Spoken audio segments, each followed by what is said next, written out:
अकराबाद के शांतिपूर्ण गांव में अयान नाम का एक 12 वर्षीय लड़का रहता था जो अपनी दयालुता और भक्ति के लिए जाना जाता था।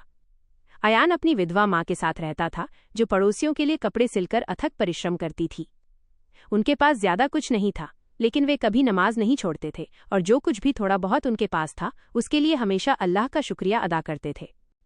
एक शाम जब उसकी माँ एक धुंधले लालटेन के नीचे कपड़े सिल रही थी तो उसने कहा, अयान, कल बाजार जाकर चावल और रोटी खरीद लाओ।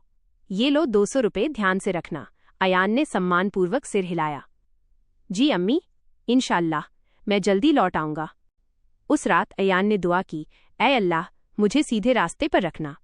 अगली सुबह अयान ताज़ी हवा का आनंद लेते हुए बाजार की ओर चल पड़ा।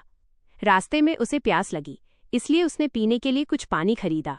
उसने भुगतान करने के लिए अपनी जेब से पैसे निकाले और बिना ध्यान दिए 100 रुपये का नोट फिसल गया और हवा के साथ उड़ गया।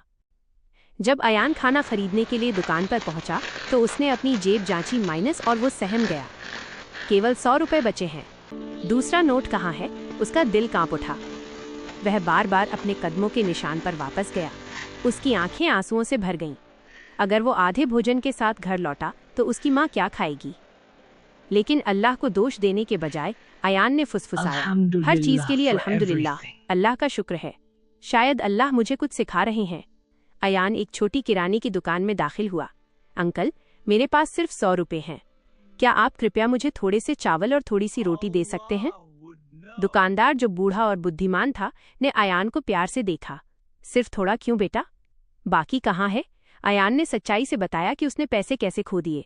दुकानदार मुस्कुराया और बोला, तुम झूठ बोल सकते थे, किसी को पता नहीं चलता, लेकिन अल्लाह को पता होता। उसने अयान को किराने का सामान से भरा एक पूरा बैग थमा दिया और कहा, ले लो, तुमने मुझे उस ईमानदारी की याद दिलाई जिसे मैं कभी भूल गया था। अयान की आंखें कृतज्ञता से चमक उठीं। अल्लाह आपको इसका इनाम दे, दुकानदार ने फुसफुसाया। आमीन। जब अयान घर लौटा तो उसने अपनी माँ को सब कुछ बता दिया।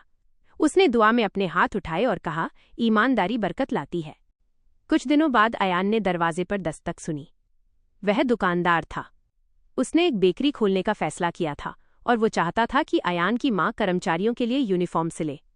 बहुत समय बाद पहली बार उनका घर खुशियों और बरकत से भर गया। अयान को एहसास हुआ कि सिक्का खोना नुकसान नहीं था, ये एक परीक्षा थी। उसने सीखा, जब आप अल्लाह पर भरोसा करते हैं और ईमानदार रहते हैं तो अल्लाह वे दरवाजे खोलता है जिनकी आपने कभी कल्पना भी नहीं की होगी।